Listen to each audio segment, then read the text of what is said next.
이게 뭔데요? 이 봉투가 대체 뭐예요? 이혼 서류야. 오늘 장례 끝나고 바로 사인해. 지금이요.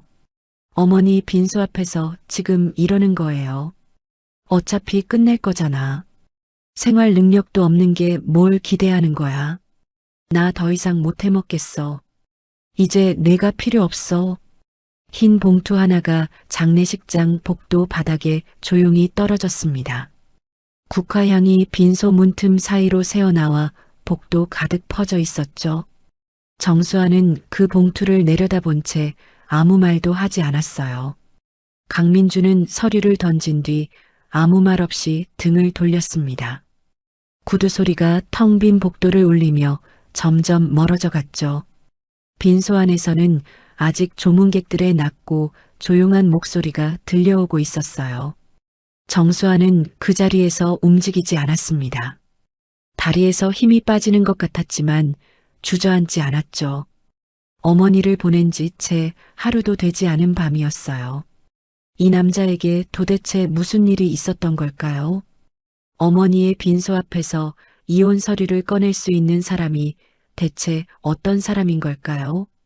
그런데 이 이야기는 거기서 끝이 아니었습니다. 며칠이 지난 후 그 남자는 새 사업을 위해 임대할 건물을 찾아 나섰어요. 그리고 그가 찾아간 건물의 건물주가 빈소 앞에서 자신이 버린 바로 그 여자였다는 걸 알게 됩니다.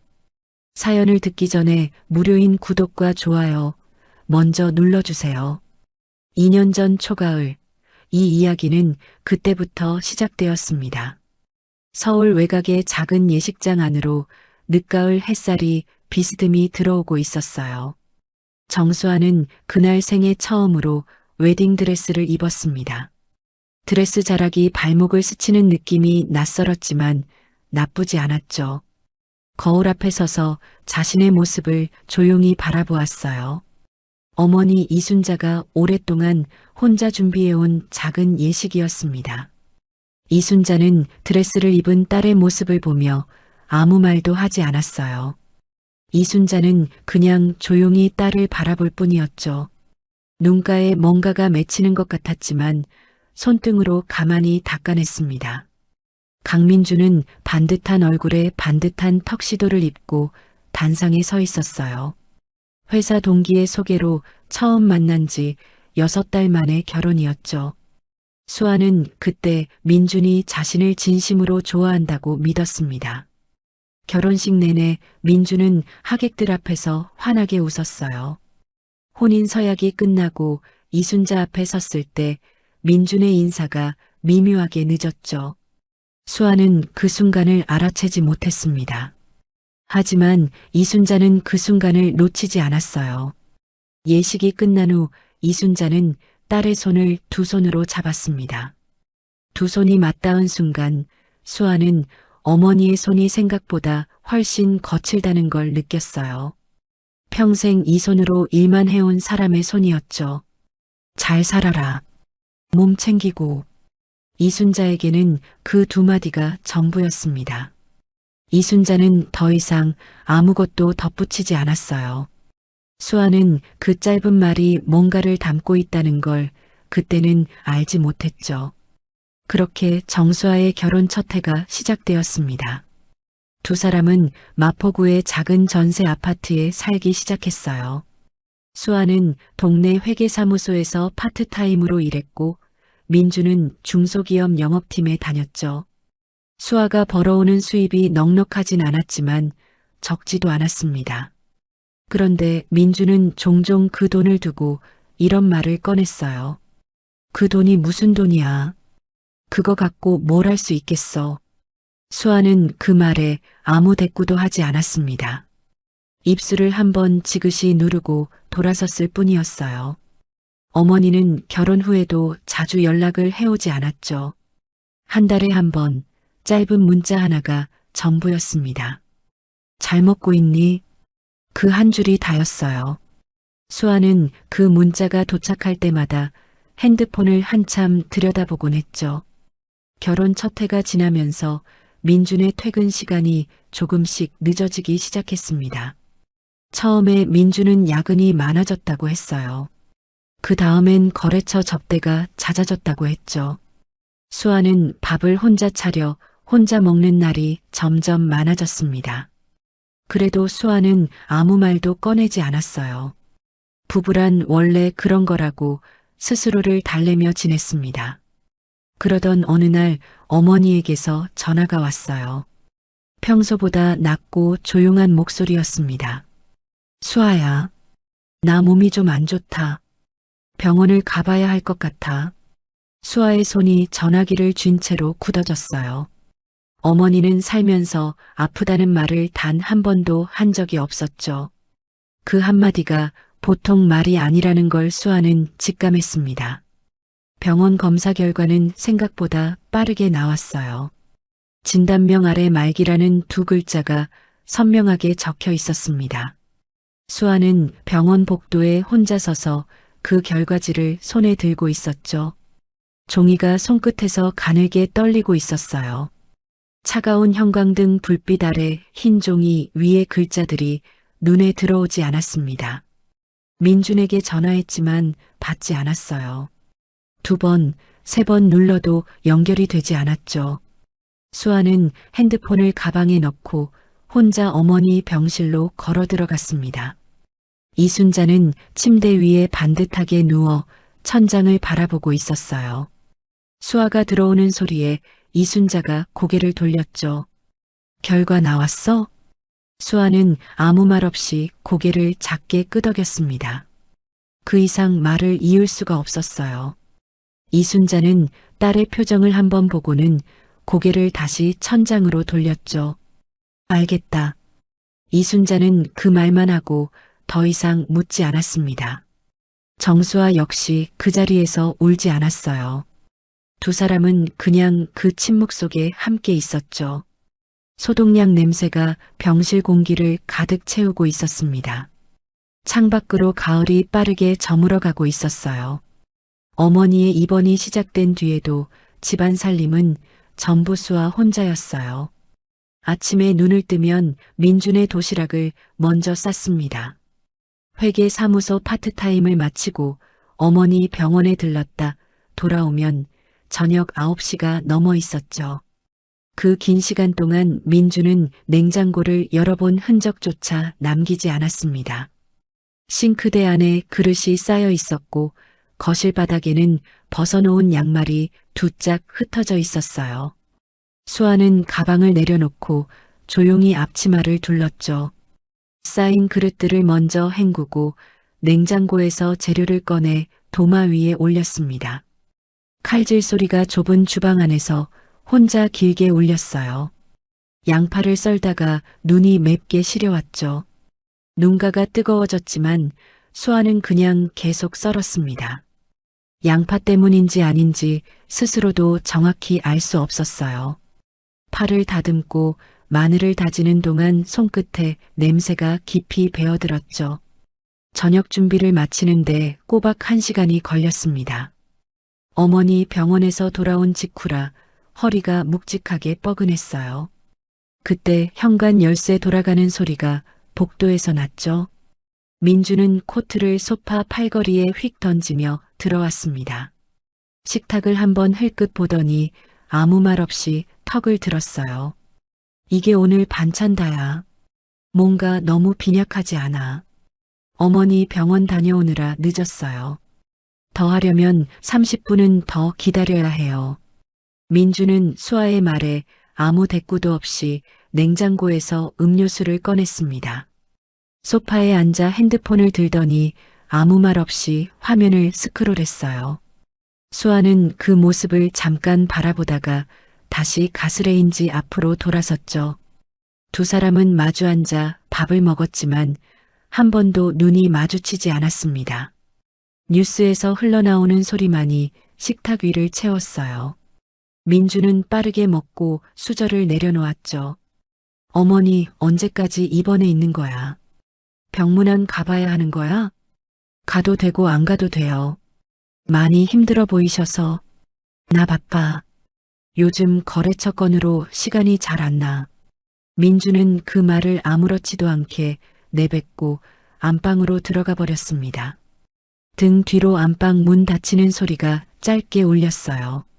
수아는 혼자 남은 식탁 앞에서 조용히 숟가락을 들었죠. 밥이 이미 미지근하게 식어 있었습니다. 국도 온기가 빠져나간 지 오래였어요.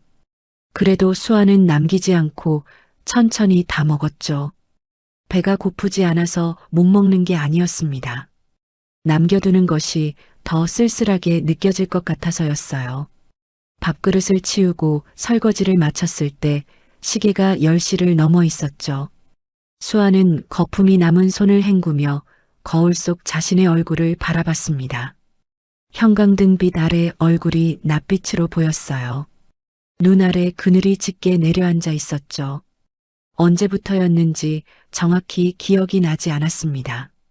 다음 날도 그 다음 날도 똑같은 하루가 반복되었어요. 민주는 어머니 병문 안에 단 한 번도 나타나지 않았죠. 수아가 얘기를 꺼내면 민주는 항상 같은 방식으로 막았습니다. 나중에 가면 되잖아. 나 지금 여유가 없어. 수아는 그 말을 들을 때마다 더 이상 말을 이어가지 않았어요. 꺼낼수록 상황이 더 이상하고 처량하게만 느껴졌죠. 어머니가 입원한 지 3주가 지났을 때 수아는 다시 한번 부탁했습니다. 주말에 잠깐이라도 같이 가면 안 될까요? 많이 안 좋아지고 있어요. 이번 주말은 안 돼. 저번에 잡아놓은 약속이 있어. 민주는 핸드폰 화면을 보면서 말했습니다. 눈을 수아 쪽으로 한 번도 들지 않았어요. 수아는 더 아무 말 없이 주방으로 갔죠. 찬물을 틀고 그릇을 씻기 시작했습니다. 물이 손등을 타고 흐르며 손이 차갑게 굳어왔어요. TV 소리가 거실에서 끊임없이 울렸죠. 수아는 그 소리를 들으며 그릇을 끝까지 닦았습니다. 모든 것을 다 마치고 불을 끄고 침대에 누웠을 때 자정이 가까웠어요. 오늘 어머니는 죽 한 그릇을 절반도 먹지 못했습니다. 한 숟가락을 뜨다가 힘들다며 숟가락을 침대 위에 내려놓았죠. 수아는 그 모습을 바라보면서 아무 말도 하지 못했어요. 그냥 침대 옆 의자에 앉아 어머니 손을 가만히 잡고 있었습니다. 그것이 그날 수아가 어머니를 위해 할 수 있는 전부였어요. 천장을 바라보며 수아는 눈을 감지 않았죠. 병실 창 너머 흔들리던 마른 나뭇가지가 자꾸 떠올랐습니다. 소독약 냄새도 아직 코끝에 남아 있었어요. 민주는 이미 코를 골며 자고 있었죠. 두 사람 사이의 이불 가장자리가 경계선처럼 또렷하게 보였습니다. 수아는 그 선을 넘지 않고 반듯하게 누워 있었어요. 자신이 그 경계를 만들었는지 민준이 만들었는지 이제는 알 수 없었죠. 밤이 깊어갈수록 방 안 공기가 서늘하게 식어갔습니다. 수아는 이불을 턱 아래까지 끌어올렸어요. 어머니는 지금 병원 침대 위에 혼자 누워 있을 거였죠. 밤새 복도에서 들려오는 발소리를 혼자 듣고 있을 거였습니다. 수아는 그 생각에 다시 눈을 떴어요. 어머니가 혼자 깨어 있을 것 같아서 같이 깨어 있어야 할 것 같았죠. 그것이 지금 수아가 할 수 있는 또 다른 전부였습니다. 먼 곳에서 자동차 소리가 희미하게 들려왔어요. 새벽이 오고 있었죠. 수아는 그제야 눈을 감았습니다. 잠이 올 것 같지 않았지만 그래도 눈을 감았어요. 어머니가 입원한 지 한 달이 지나 있었습니다. 그 한 달 동안 민주는 단 한 번도 병원의 모습을 드러내지 않았어요. 수아는 그 사실을 어머니에게 한 번도 말하지 않았죠.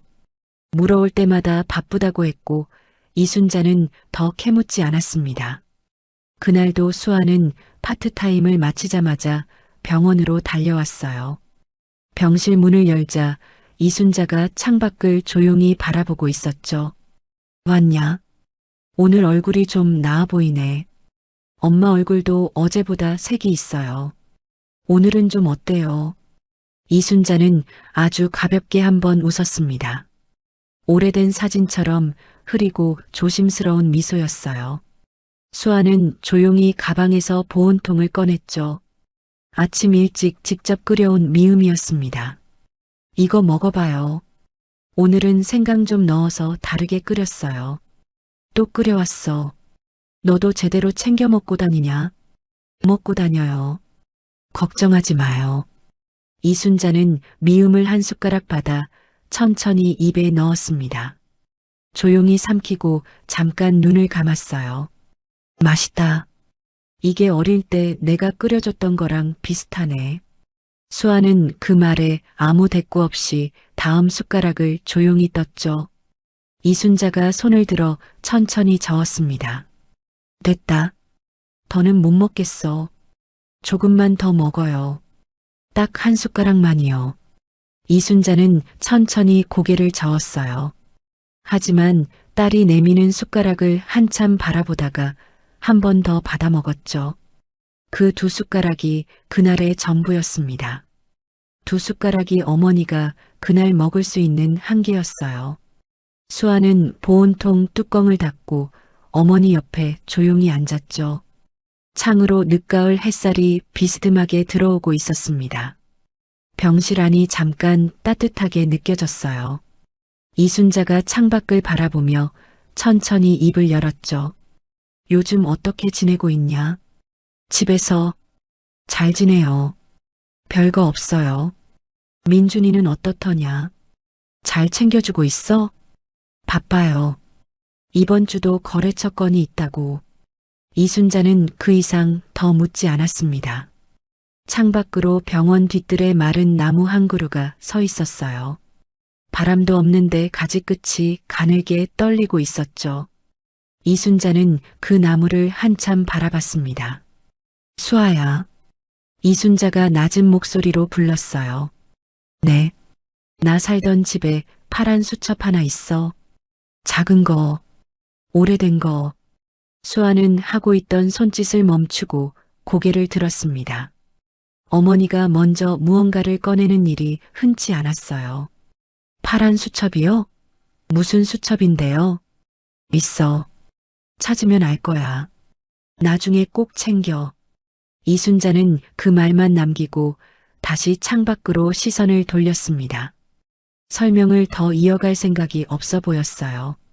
수아는 어머니의 얼굴을 살폈죠. 무언가를 말하려다 참는 것 같기도 했고 그냥 지친 것 같기도 했습니다. 어떤 수첩인데요? 뭐가 들어있는 거예요? 그냥 수첩이야. 나중에 보면 알아. 이순자는 말이 끝나기가 무섭게 천천히 눈을 감았어요. 그것이 대화를 더 이어가지 않겠다는 신호 같았죠. 수아는 그 이상 아무것도 묻지 않았습니다. 어머니의 손을 가만히 잡았어요. 뼈 위에 피부만 얇게 남은 것 같은 손이었죠. 손등에 시퍼런 핏줄이 선명하게 드러나 있었습니다. 수아는 그 손을 두 손으로 감싸쥐었어요. 두 손을 통해 어머니의 온기가 천천히 전해졌죠. 이순자가 눈을 감은 채로 조용히 말했습니다. 넌 괜찮아질 거야. 엄마가 알아. 수아는 아무 말도 하지 못하고 그냥 가만히 있었어요. 무슨 의미인지 묻고 싶었지만 입이 열리지 않았죠. 대신 어머니의 손을 조금 더 꽉 쥐었습니다. 창으로 들어오는 햇살이 이순자의 얼굴을 부드럽게 비췄어요. 눈을 감고 있어서인지 표정이 평온해 보였죠. 숨소리가 조용하고 고르게 이어졌습니다. 수아는 그 숨소리를 들으며 한동안 자리를 뜨지 않았어요. 병실 밖에서 간호사들이 지나가는 기척이 났죠. 카트 바퀴 구르는 소리와 나직한 대화 소리가 복도를 지나갔습니다. 수아는 그것들을 다 들으면서도 움직이지 않았어요. 어머니가 완전히 잠드는 것을 보고 나서야 조용히 손을 놓았죠. 의자에서 일어나 침대 이불을 어머니 어깨까지 끌어올렸습니다. 이순자의 어깨가 얼마나 좁아졌는지 그제야 또렷하게 눈에 들어왔어요. 수아는 잠깐 그 자리에 서서 어머니의 얼굴을 바라봤죠. 무언가 말하고 싶었습니다. 하지만 잠든 어머니를 깨우고 싶지 않았어요. 수아는 조용히 몸을 돌려 병실 문을 나섰죠. 복도 창밖으로 햇살이 낮게 기울어 있었습니다. 어느새 저녁이 가까워 오고 있었어요. 파란 수첩이 뭔지 아직 알 수 없었죠. 하지만 그 말이 자꾸 귀에 맴돌았습니다. 나중에 보면 알아. 어머니가 그 말을 꺼낸 방식이 이상하게도 가슴에 걸렸어요. 평생 아무것도 숨기지 않던 어머니가 처음으로 무언가를 감추고 있었죠. 수아는 복도 끝에서 잠깐 멈추었습니다. 그리고 다시 한번 병실 문 쪽을 돌아봤어요. 닫힌 문 너머로 어머니의 고른 숨소리가 들릴 것 같았죠. 어머니가 입원한 지 2달째 되던 날 밤이었습니다. 수아는 병원에서 밤을 새우기로 했어요. 어머니의 숨소리가 며칠 전부터 달라져 있었죠. 낮에는 멀쩡하다가 밤만 되면 호흡이 얕고 불규칙하게 변했습니다. 담당 의사는 조심스러운 표정으로 가족들이 곁에 있어주는 게 좋겠다고 했어요. 수아는 그날 저녁 민준에게 문자를 보냈죠. 오늘 병원에서 자려고요. 어머니 상태가 안 좋아요. 민준의 답장은 2시간이 지나서 왔습니다. 알았어. 연락해. 그게 전부였어요.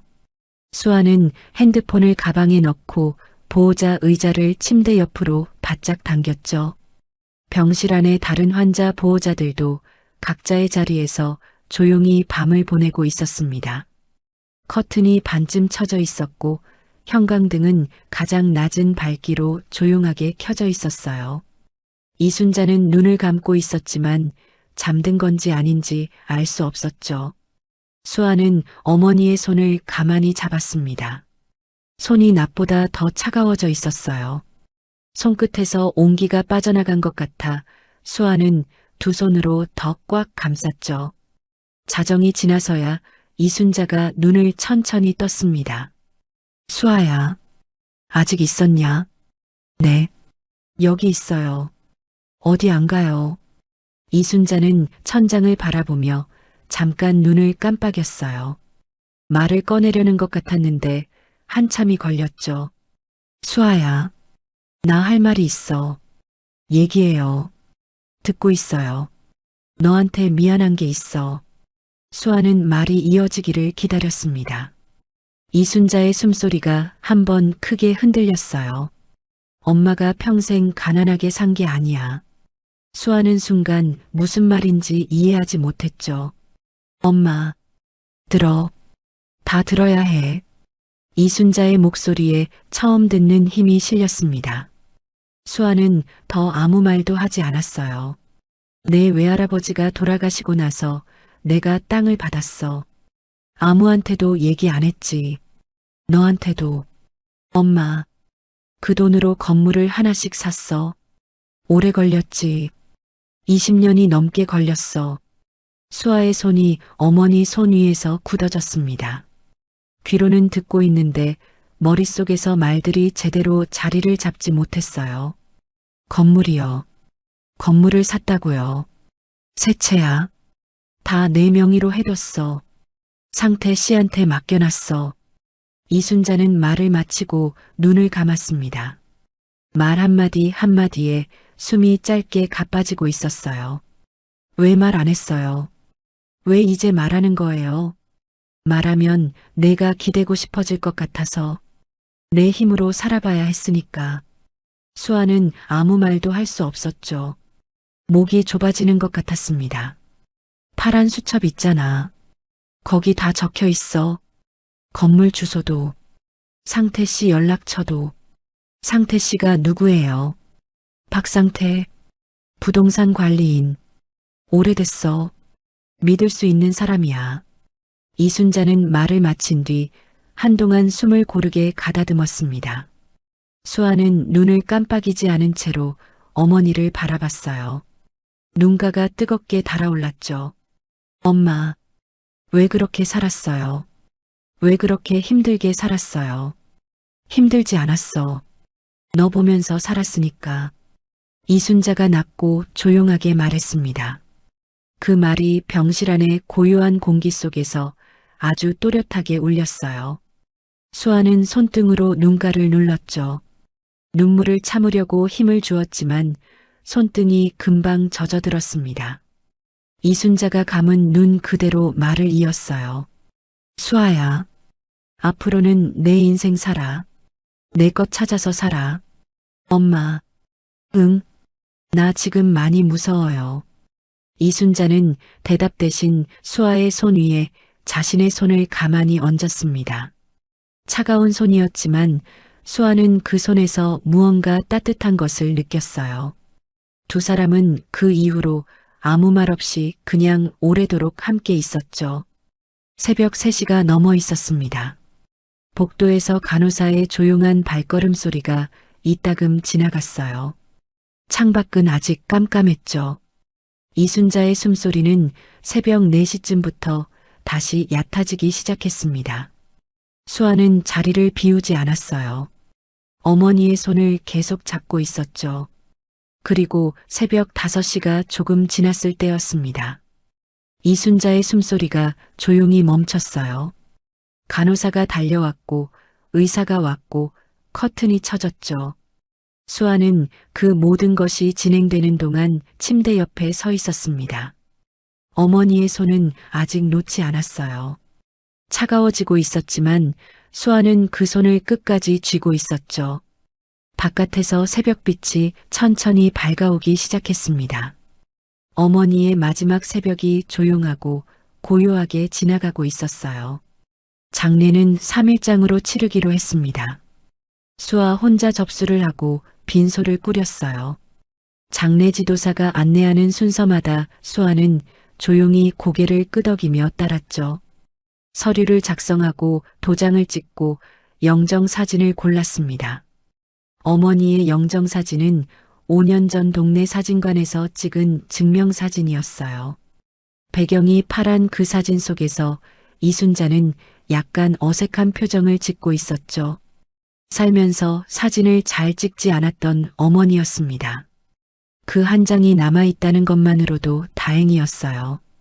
국화가 빈소 앞에 하나씩 놓이기 시작했죠. 민준에게는 어머니가 돌아가신 직후 전화를 했습니다. 신호가 6번 울리고 나서야 연결이 됐어요. 어머니 돌아가셨어요. 장례식장에 와야 해요. 수아의 목소리는 떨리지 않았습니다. 밤새 눈물을 다 써버린 것 같았어요. 민준이 도착한 건 전화를 받고 4시간이 지나서였죠.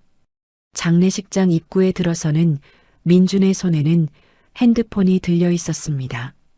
들어오는 내내 화면을 보고 있었어요. 수아 앞에 서서야 핸드폰을 호주머니에 넣었죠. 빨리 오려고 했는데 처리할 게 있어서. 네. 수아는 그 이상 아무 말도 하지 않았습니다. 민주는 빈소 안으로 들어가 영정사진 앞에 섰어요. 향을 피우고 2번 절을 했죠. 형식적으로 완전했습니다. 하지만 그 자리에 머문 시간은 5분이 채 안 됐어요. 조문객은 언제부터 오는 거야? 오후부터요. 알겠어. 나 잠깐 바깥에 있을게. 민주는 빈소를 나서며 다시 핸드폰을 꺼냈습니다. 수아는 그 뒷모습을 잠깐 바라봤어요. 그러고는 다시 접수대 앞으로 돌아갔죠.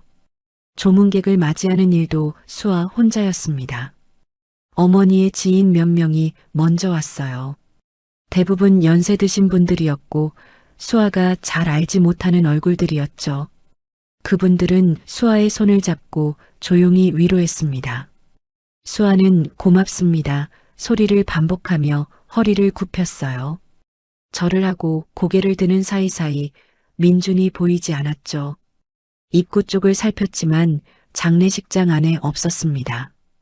바깥에 나가 있는 것 같았어요.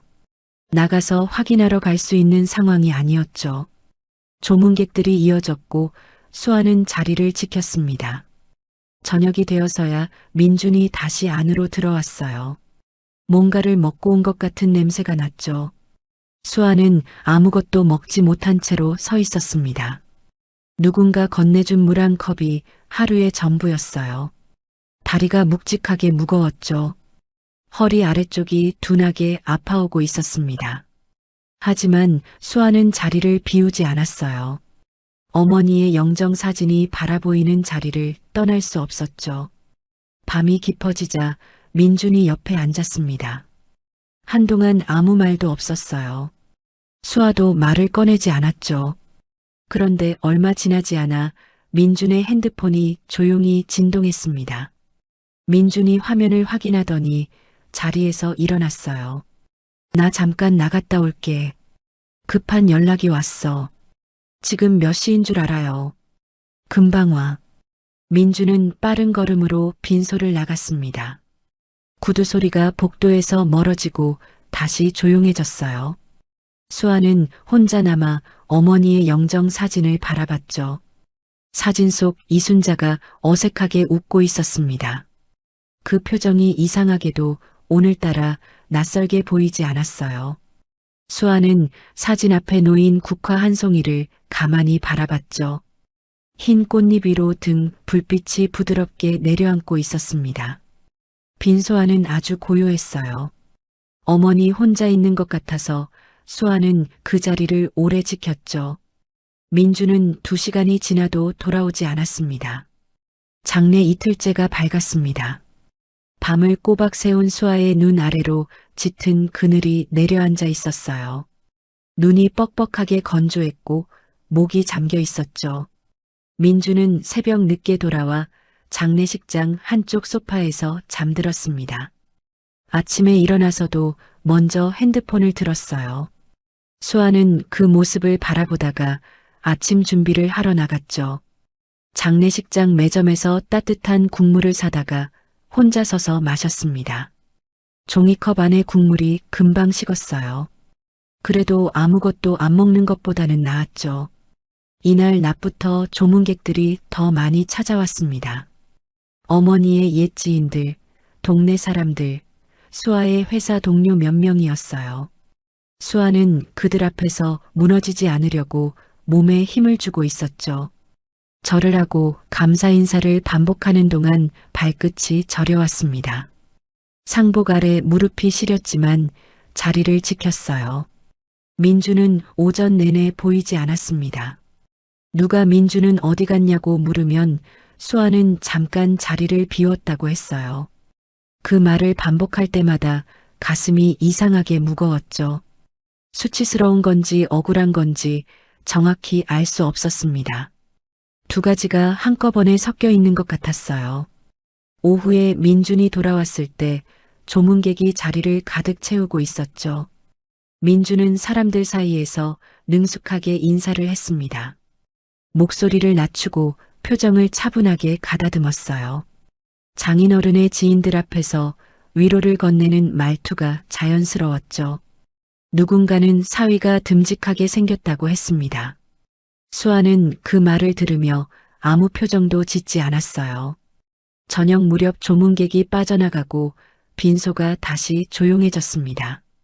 민준이 수아 옆에 앉으며 낮은 목소리로 말했어요. 오늘 다 끝나면 잠깐 얘기하자. 무슨 얘기요?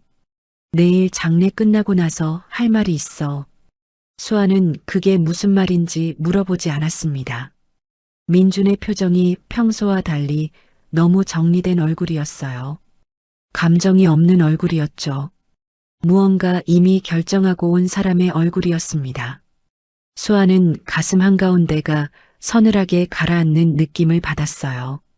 하지만 물어보지 않기로 했죠. 어머니의 영정사진 앞에서 민준에게 집중하고 싶지 않았습니다. 밤이 되었고 빈소에 다시 2사람만 남았어요. 수아는 어머니의 사진을 바라보며 조용히 앉아 있었습니다. 촛불이 조용히 흔들리고 있었어요. 국화향이 빈소 안을 천천히 채우고 있었죠. 민주는 다시 자리를 비웠습니다. 이번엔 밖에 나가지 않고 빈소 안 한 구석에 앉아 핸드폰을 들었어요. 손가락이 쉬지 않고 움직이고 있었죠. 수아는 그쪽을 보지 않기로 했습니다. 어머니와 함께할 수 있는 마지막 밤이었으니까요.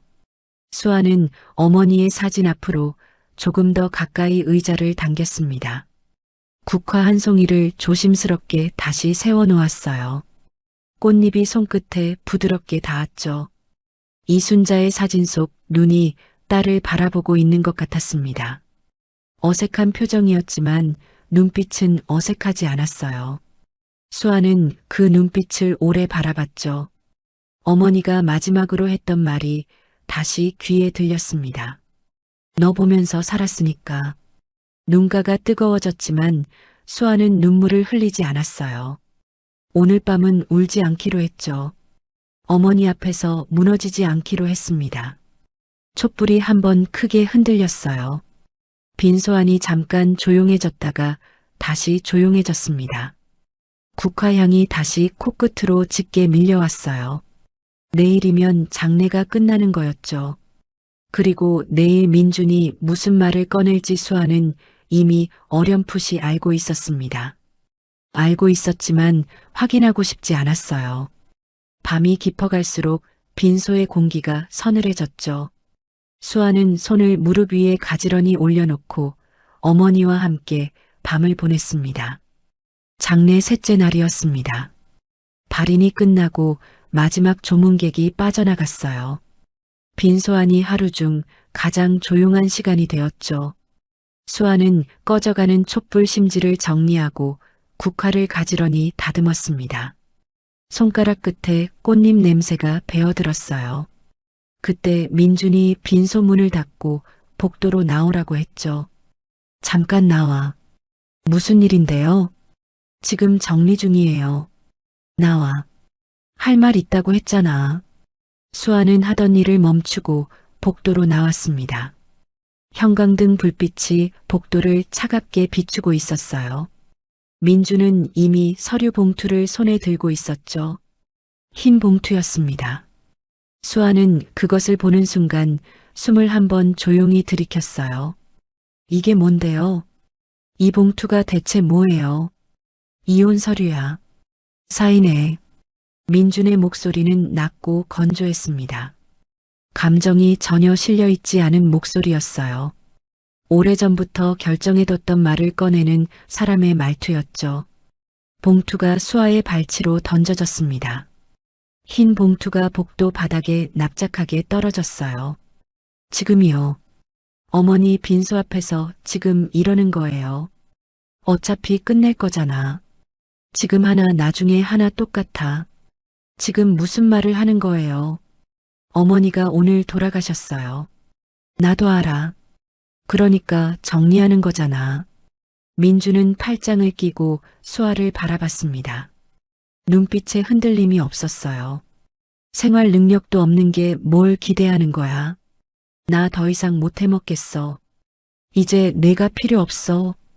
그 말이 복도 안에서 짧고 선명하게 울렸습니다.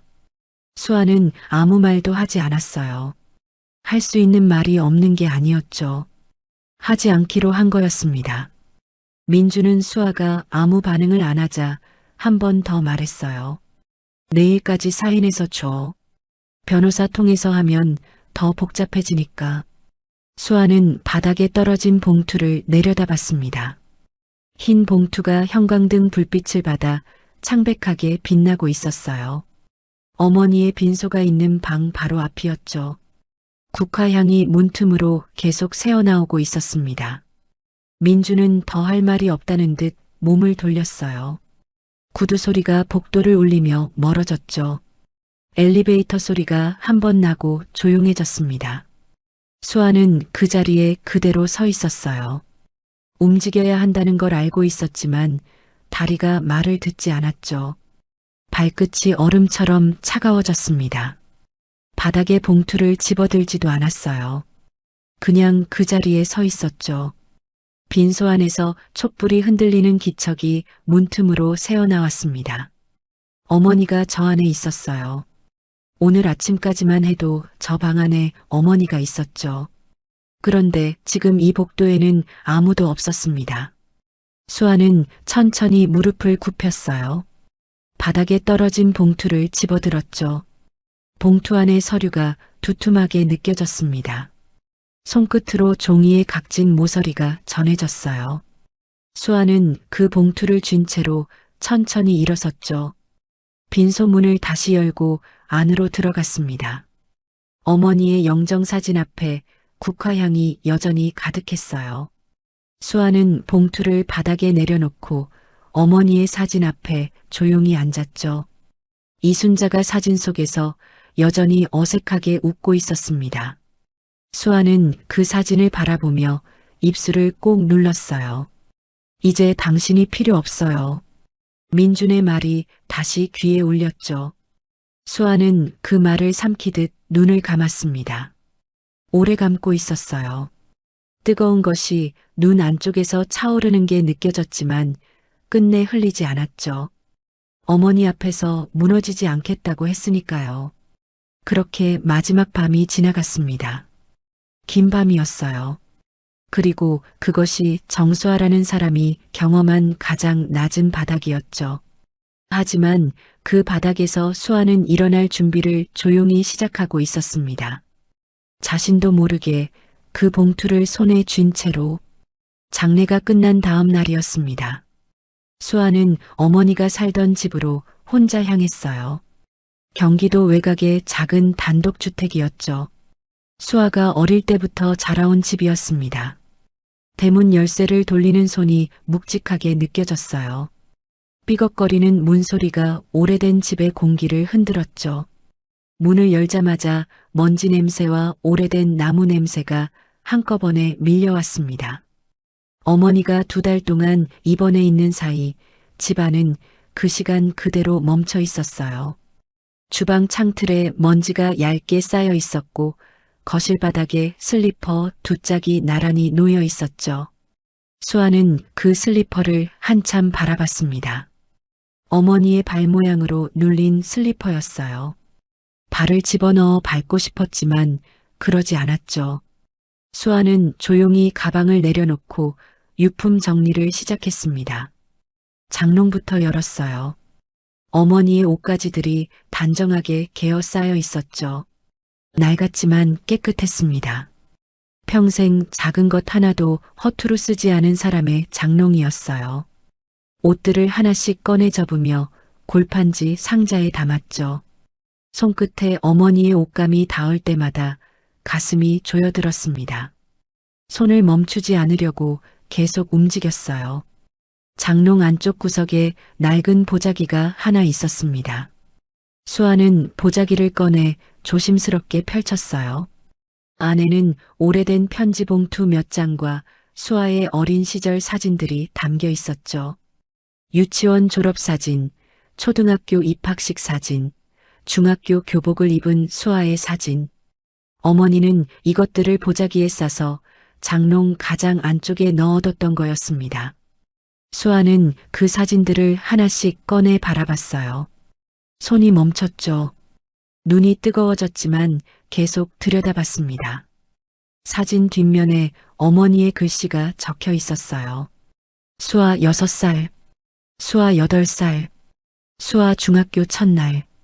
글씨체가 서툴고 삐뚤었지만 한자 한자 꾹 눌러 써 있었죠. 수아는 그 글씨를 손끝으로 살짝 짚었습니다. 한참을 그렇게 앉아 있었어요. 그러다가 정신을 차리고 다시 정리를 시작했죠. 선반을 닫고 서랍을 열어 내용물을 확인했습니다. 대부분 오래된 생활 서류들이었어요. 수도요금 고지서, 의료보험 영수증, 오래된 달력. 그것들을 분류하면서 손을 계속 움직였죠. 마지막으로 안방 침대 서랍을 열었습니다. 안에는 몇 가지 작은 물건들이 담겨 있었어요. 손톱깎이, 귀이개, 반창고 한 통. 그 아래 낡은 수첩 하나가 있었습니다. 표지가 파란색이었어요. 오래 손에 쥐었던 것처럼 귀퉁이가 닳고 해져 있었죠. 수아는 그것을 꺼내 바라봤습니다. 파란 수첩. 어머니가 병원에서 마지막으로 당부했던 그것이었어요. 수아의 손이 잠깐 굳었죠. 수첩을 바닥에 내려놓고 그 앞에 무릎을 꿇고 앉았습니다. 표지 위에 손을 얹었어요. 닳아버린 표지가 손바닥에 거칠게 닿았죠. 어머니가 이것을 얼마나 오래 만져온 걸까 하는 생각이 들었습니다. 표지의 색이 가장자리부터 발에 있었어요. 파란빛이 빠진 자리가 하얗게 드러나 있었죠. 수아는 천천히 수첩을 펼쳤습니다. 첫 장에 어머니의 서툰 글씨가 가득했어요. 숫자들이 가득 적혀 있었습니다. 날짜와 금액과 지명이 빼곡하게 줄지어 있었죠. 수아는 첫 줄을 읽었습니다. 그리고 다음 줄을 읽었어요. 그 다음 줄을 읽었죠. 읽을수록 손이 차갑게 굳어갔습니다. 수아는 그 자리에서 한참 동안 움직이지 못했어요. 창밖으로 낮 햇살이 먼지 낀 유리창을 통해 희미하게 들어오고 있었습니다. 파란 수첩 안의 첫 줄에는 날짜가 적혀 있었습니다. 23년 전이었어요. 그 아래로 금액이 적혀 있었죠. 5천만 원. 그 옆에 토지 매입이라는 5글자가 어머니의 서툰 글씨로 적혀 있었습니다. 수아는 그 글자를 2번 읽었어요. 그 다음 줄에도 날짜와 금액이 있었죠. 2년 뒤 날짜였습니다. 1억 2천만 원. 건물 매입 완료. 수아는 숨을 멈췄어요. 페이지를 넘겼습니다. 다음 장에도 숫자가 이어졌어요.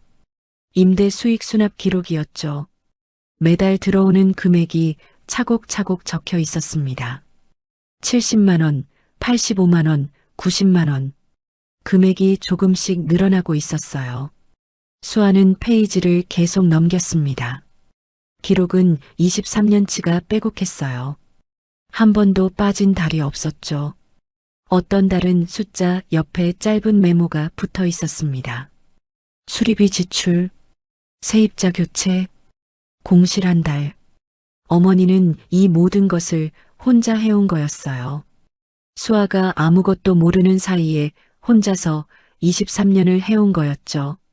수아는 수첩을 내려놓고 침대 서랍 안쪽을 다시 살폈습니다. 안쪽 깊숙이 누런 봉투 하나가 더 있었어요. 조심스럽게 꺼내 열었습니다. 안에서 서류들이 나왔어요. 부동산 등기권리증이었습니다. 1장, 2장, 3장. 3장 모두였어요. 등기권리증 첫 번째 장의 소유자 이름을 확인했습니다. 정수아. 수아는 눈을 한번 감았다가 떴어요. 다시 봤습니다. 정수아. 자신의 이름이었죠. 두 번째 등기권리증을 펼쳤습니다. 정수아. 세 번째도 마찬가지였어요. 3장 모두 이미 수아의 명의였습니다. 언제 이렇게 해둔 건지 날짜를 확인했어요. 가장 최근 등기 변경일이 6개월 전이었습니다.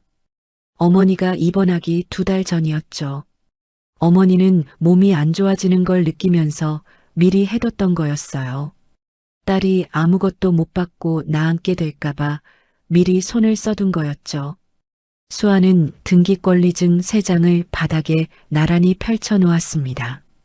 파란 통장 수첩도 그 옆에 놓았어요. 그 앞에 무릎을 꿇고 한참 바라봤죠. 어머니가 왜 가난한 척을 하며 살았는지 이제 이해가 됐습니다. 수아가 알면 기대게 될까 봐서였어요. 어머니는 딸이 스스로 살 수 있는 힘을 키우기를 바랐던 거였죠. 그래서 숨긴 거였습니다. 딸이 충분히 단단해질 때까지. 하지만 어머니는 마지막엔 남겨두고 갔어요. 딸 혼자 맞서야 할 세상을 위해 가장 단단한 것을 남겨두고 간 거였죠. 수아의 손이 등기권리증 위에 천천히 내려앉았습니다. 종이가 차갑게 손바닥에 닿았어요. 눈가가 또 뜨거워졌습니다. 이번에는 참지 않았어요. 눈물이 등기권리증 위에 조용히 한 방울 떨어졌죠. 수아는 그것을 닦지 않았습니다. 잠깐 그냥 두었어요. 어머니가 23년 동안 만져온 파란 수첩의 다른 표지 위로 햇살이 내려앉고 있었습니다. 조용하고 따뜻했어요. 수아는 한참 뒤 천천히 일어나 눈을 닦았죠. 그리고 수첩을 가슴에 품었습니다. 내레이터가 없어도 알 수 있었어요. 지금 이 순간부터 정수아의 이야기가 다르게 시작되고 있었으니까요. 파란 수첩 마지막 페이지에 박상태라는 이름과 전화번호가 적혀 있었습니다. 어머니의 글씨였어요. 믿을 수 있는 사람이야 라고 했던 어머니의 말이 다시 떠올랐죠. 수아는 그 번호로 전화를 걸었습니다. 신호가 2번 울리고 바로 연결됐어요. 목소리는 낮고 차분했죠. 박상태입니다. 저 정수아예요. 이순자 씨 딸이에요. 전화기 너머에서 잠깐 침묵이 흘렀습니다. 아, 수아 씨, 기다리고 있었어요. 어머니한테 연락 올 거라고 들었습니다. 그 목소리에서 오래된 신뢰의 무게가 느껴졌어요. 다음 날 낮수아는 박상태의 사무소를 찾아갔습니다. 사무소는 낡은 건물 1층에 있었어요. 유리문에 부동산 관리라는 글씨가 오래되어 발해 있었죠. 안으로 들어서자 박상태가 자리에서 일어났습니다. 예순에 가까운 인상이었지만 눈빛이 또렷했어요. 어서 오세요. 앉으세요. 네. 감사합니다. 두 사람은 마주 앉았습니다. 박상태가 먼저 커피를 내밀었어요. 따뜻한 커피 향이 좁은 사무실 안에 퍼졌죠. 수아는 컵을 두 손으로 감쌌습니다. 손이 아직도 차가웠어요. 어머니 장례는 잘 치르셨어요? 네. 어제 끝났어요. 많이 힘드셨겠다. 혼자 다 하셨을 텐데. 수아는 그 말에 아무 대꾸를 하지 않았습니다. 그냥 조용히 커피를 한 모금 마셨어요. 박상태가 서랍에서 파일 하나를 꺼냈죠. 두툼한 파일이었습니다. 이게 셋째 건물의 관리 현황이에요. 어머니가 20년 넘게 저한테 맡겨두신 거고요. 20년이요. 제가 수아 씨 돌잔치 사진도 봤어요. 어머니가 지갑에 넣고 다니셨거든요. 수아는 잠깐 눈을 내려깔았습니다. 박상태가 파일을 펼쳐 수아 앞에 놓았어요. 건물 세 채예요. 한 채는 상가 건물이고 나머지 두 채는 소규모 사무용 건물이에요. 위치가 다 괜찮은 데 있어요. 임대 수익은요. 세 채 합산해서 월 평균 450만 원 정도 들어오고 있어요. 공실 없이 꽉 차 있는 상태고요. 수아는 숫자를 들으면서도 실감이 나지 않았습니다. 한 달에 450만 원이라는 숫자가 공중에 떠 있는 것 같았어요. 어머니가 그걸 다 혼자 관리하셨던 거예요. 어머니는 대단한 분이셨어요. 저한테 맡기고 나서도 매달 직접 확인하셨거든요. 장부 보는 눈이 날카로우셨어요. 박상태는 말을 하다가 잠깐 멈췄습니다. 수아 씨 결혼하고 나서도 계속 수첩에 기록하셨어요. 수아 씨 남편분 오시는 날까지 대비해야 한다고 하셨거든요. 수아는 그 말이 무슨 의미인지 바로 이해했습니다. 어머니는 알고 있었던 거였어요.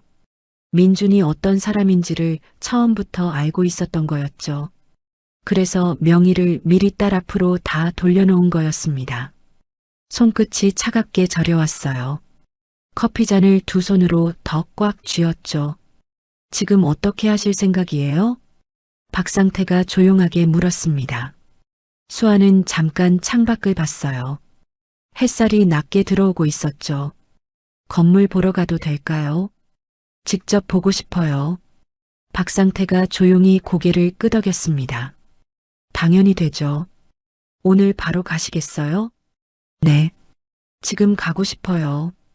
박상태가 파일을 닫고 코트를 집어들었어요. 수아는 파란 통장 수첩을 가방 안에 조심스럽게 넣었죠. 어머니가 23년 동안 만져온 수첩이었습니다. 수아는 가방 위로 손을 한번 가볍게 얹었어요. 그리고 자리에서 일어섰습니다. 세 채의 건물을 모두 둘러보는데 오후 내내 걸렸습니다. 첫 번째 건물은 마포구 골목 안쪽에 자리 잡은 상가 건물이었어요. 4층짜리 건물로 1층은 카페, 2층은 미용실, 3층과 4층은 소형 사무실 두 곳이 있었죠. 박상태가 건물 입구에 서서 설명했습니다. 이 건물이 세 채 중에 제일 오래됐어요. 어머니가 처음 산 건물이에요. 수아는 건물 외벽을 한번 올려다봤어요. 낡았지만 단단해 보였습니다. 오랫동안 관리를 잘 받아온 건물의 느낌이 났죠. 안으로 들어가 층마다 천천히 걸었습니다. 각 층에서 세입자들이 조용히 일을 하고 있었어요. 카페에서는 커피 냄새가 올라왔고 미용실에서는 드라이어 소리가 새어나왔죠.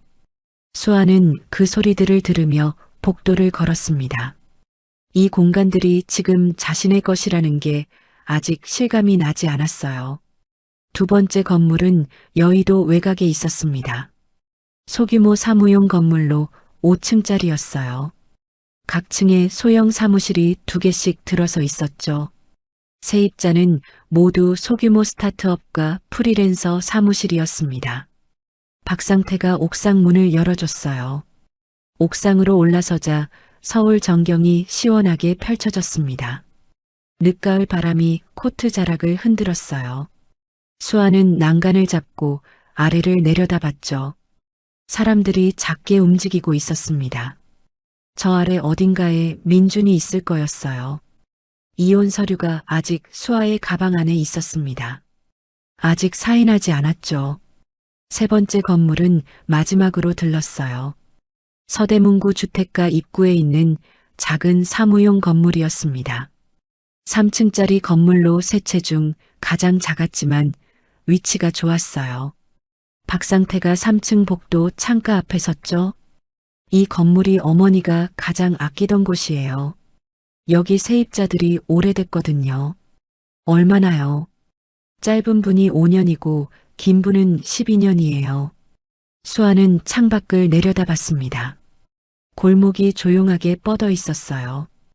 햇살이 복도 바닥에 길게 드리워져 있었죠. 어머니가 이 복도를 걸었을 거라는 생각이 들었습니다. 관리하러 혼자 이 계단을 오르내렸을 거였어요. 수아가 아무것도 모르는 사이에 혼자 이 모든 것을 해왔던 거였죠. 박상태가 조용히 말했습니다. 어머니가 항상 하시던 말씀이 있었어요.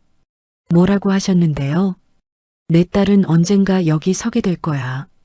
그때 이 건물이 든든한 발판이 됐으면 한다고.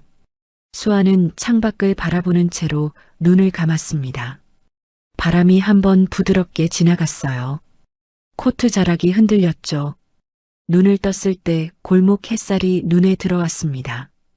수아는 박상태를 바라봤어요. 제가 직접 관리하고 싶어요.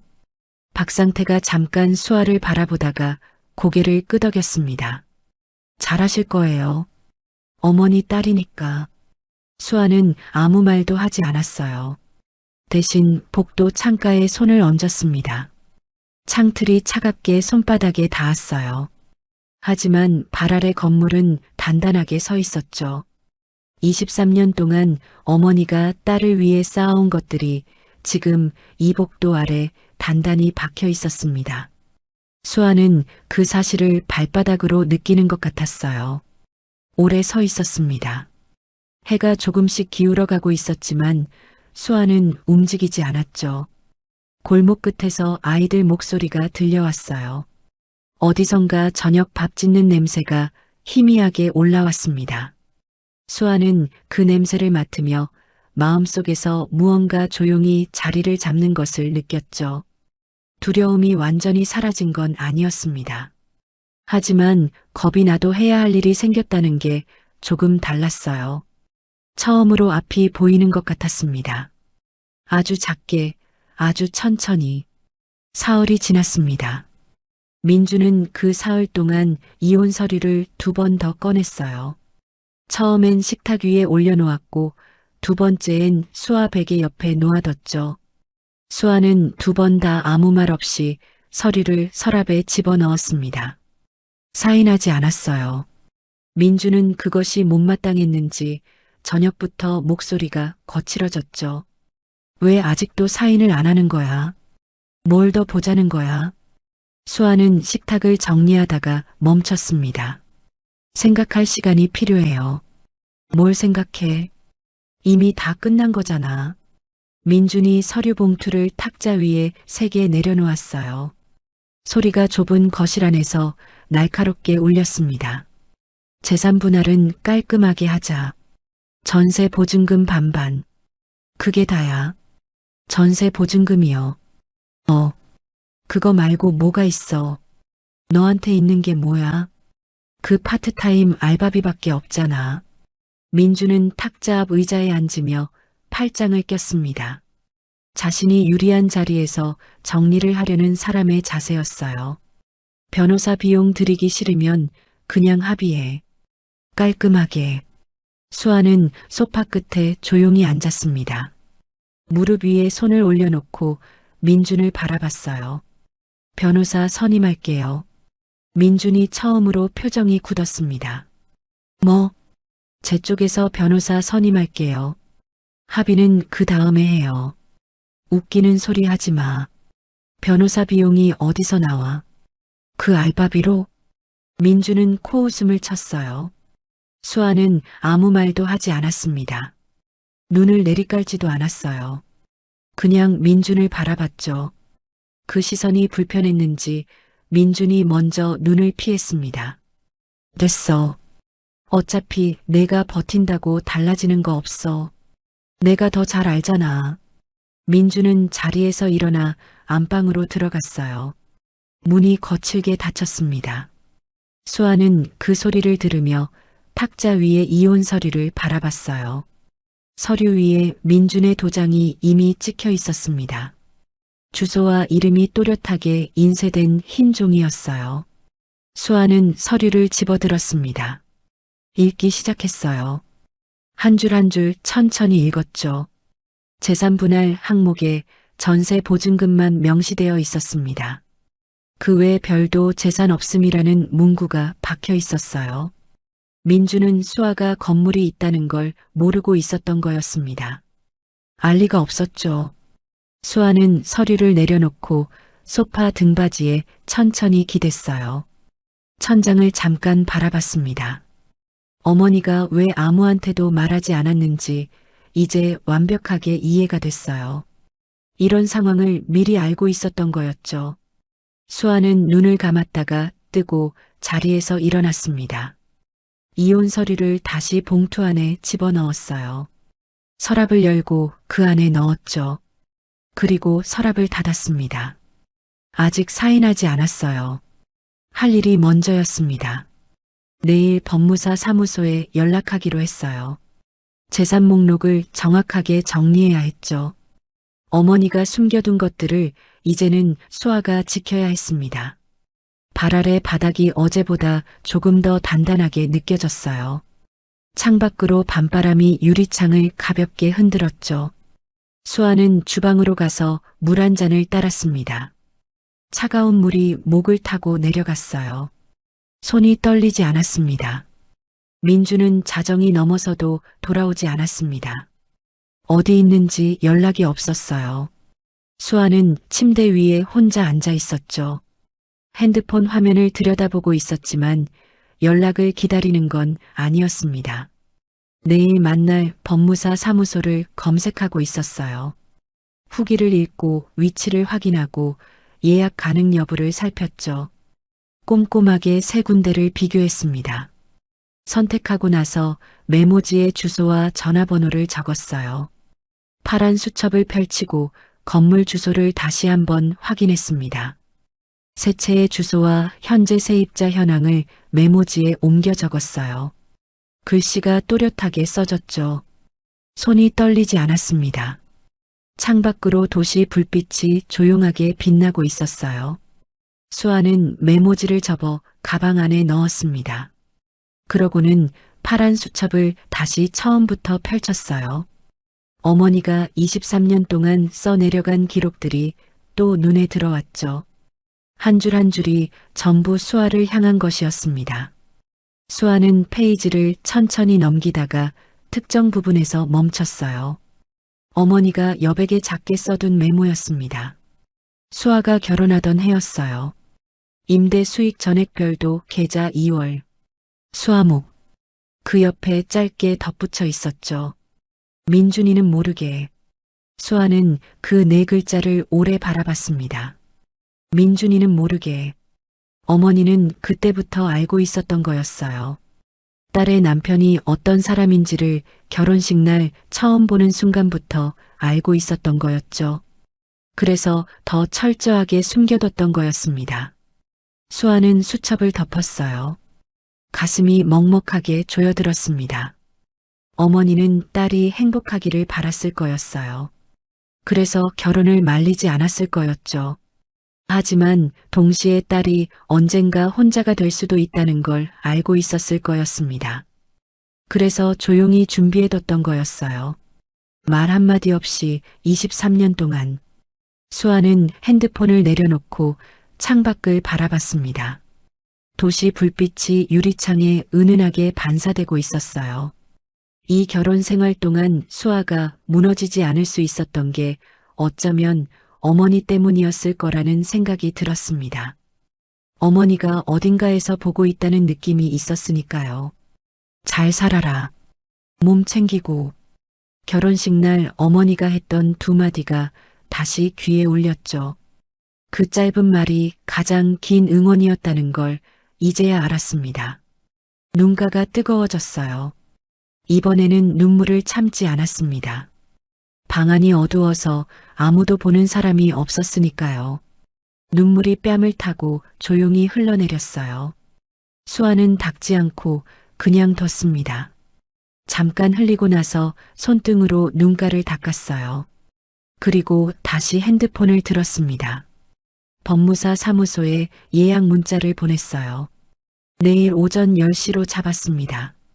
문자를 보내고 핸드폰을 내려놓았어요. 파란 수첩을 탁자 위에 조심스럽게 올려놓았습니다. 그 옆에 물컵이 있었어요. 물을 한 모금 마셨죠. 차갑고 조용한 물이었습니다. 수아는 등받이에 기대어 천장을 바라봤어요. 민준의 거짓말들이 하나씩 떠올랐습니다. 야근이라고 했던 날들, 거래처 접대라고 했던 밤들, 전화를 받지 않았던 수십 번의 순간들. 수아는 그것들을 하나씩 꺼내 바라봤어요. 화가 난 게 아니었습니다. 정확하게 확인하고 싶었던 거였죠. 자신이 믿었던 것들이 얼마나 오래 거짓이었는지를요. 현관 열쇠 소리가 새벽 2시에 났습니다. 민준이 들어오는 소리였어요. 수아는 눈을 감은 척 누웠죠. 민준은 아무 말 없이 소파로 갔습니다.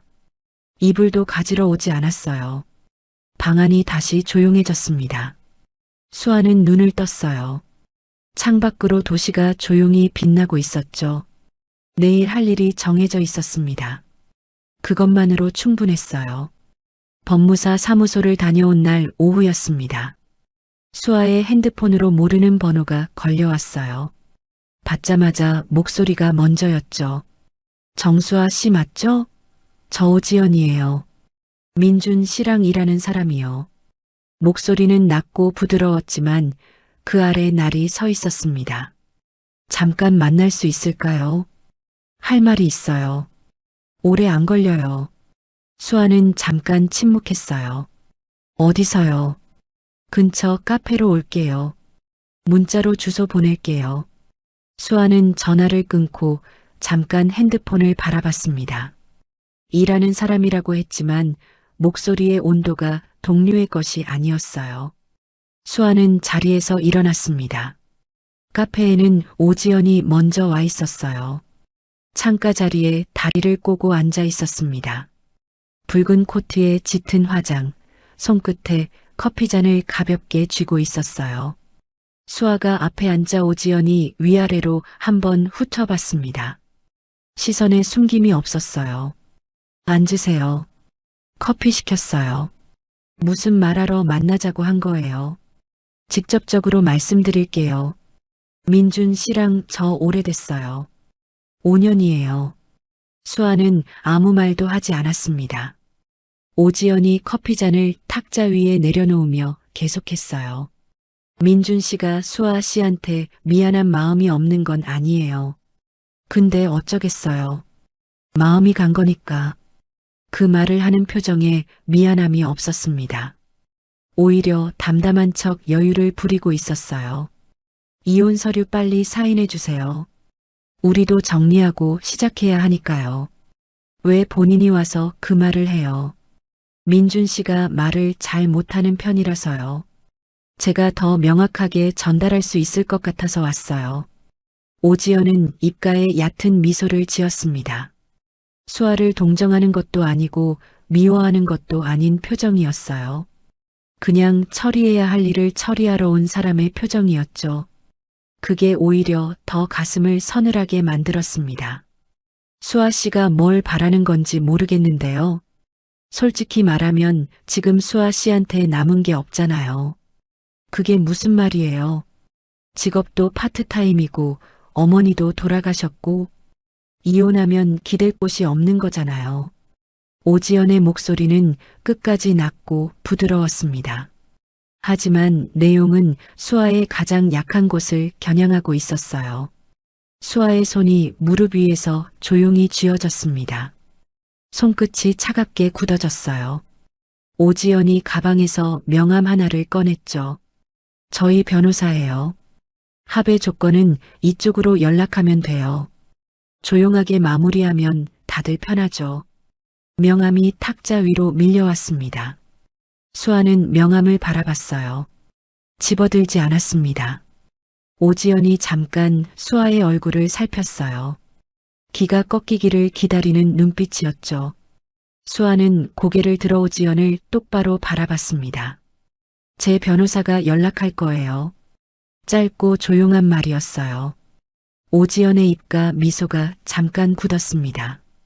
뭐요? 제 쪽 변호사가 연락할 거라고요. 이쪽 변호사분한테 받으시면 돼요. 수아는 자리에서 일어났습니다. 가방을 들고 코트를 여몄어요. 탁자 위에 명함은 그대로 뒀죠. 수아가 카페 문을 나서는 동안 뒤에서 오지연의 기척이 없었습니다.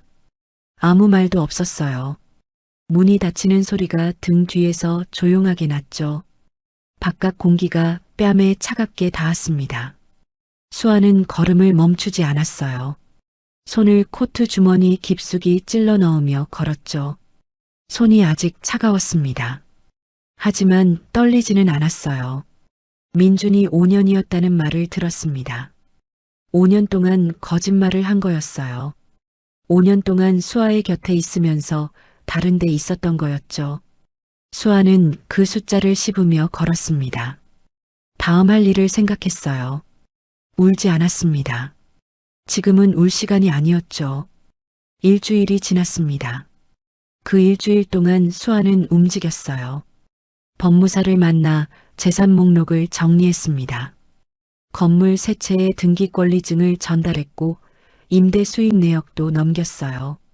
민준이 요구한 전세 보증금 반분 외에 수아 명의의 재산은 협의 대상에서 제외됐죠.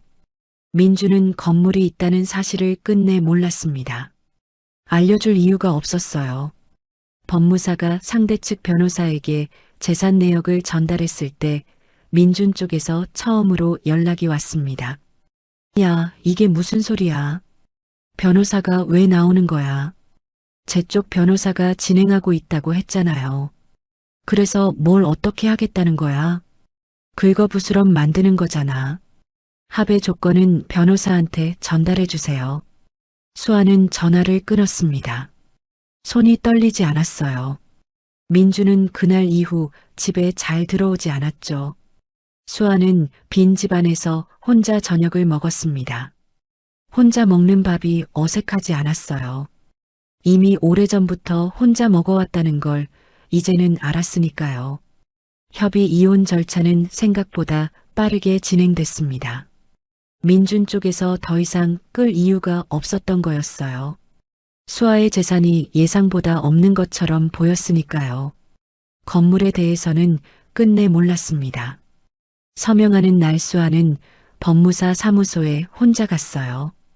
테이블 위에 서류가 정리되어 있었습니다.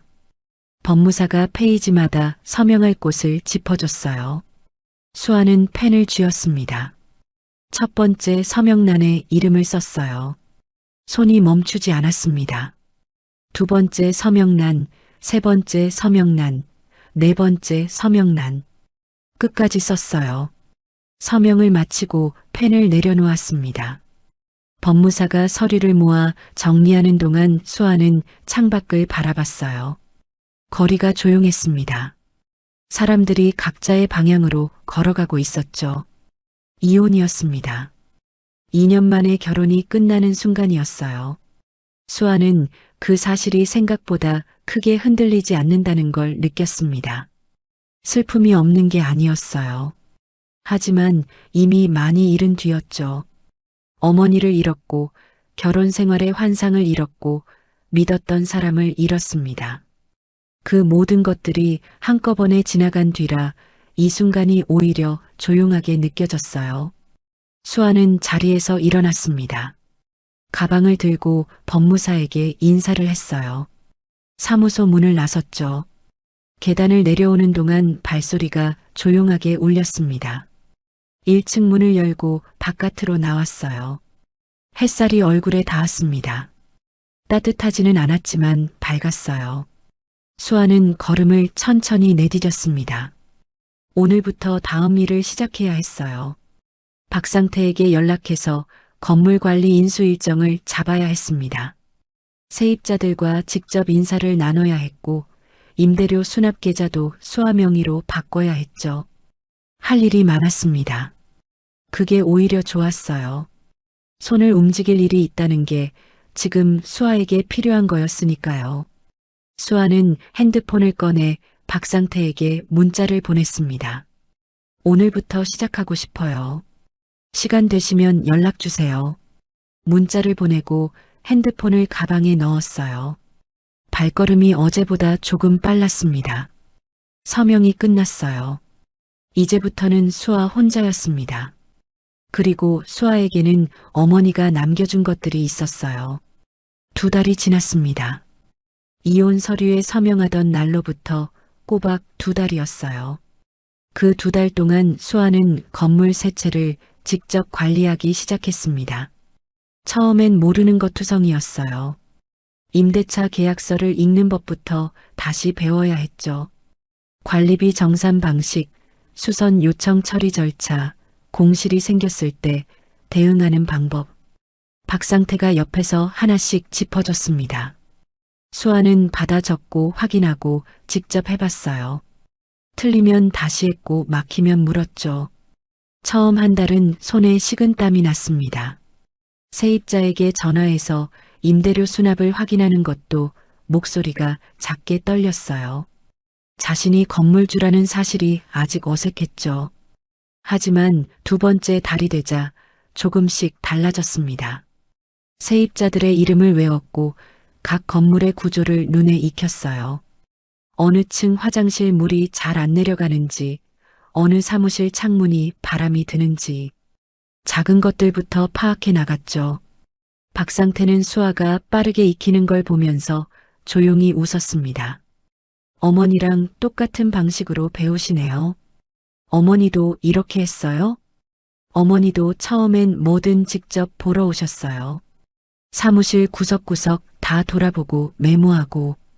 수아는 그 말을 들으며 손에 쥔 클립보드를 내려다봤습니다. 클립보드 위에 오늘 점검 항목이 빼곡하게 적혀 있었어요. 어머니가 했던 방식으로 수아가 하고 있었던 거였죠. 그 생각이 드는 순간 발걸음이 조금 더 단단해졌습니다.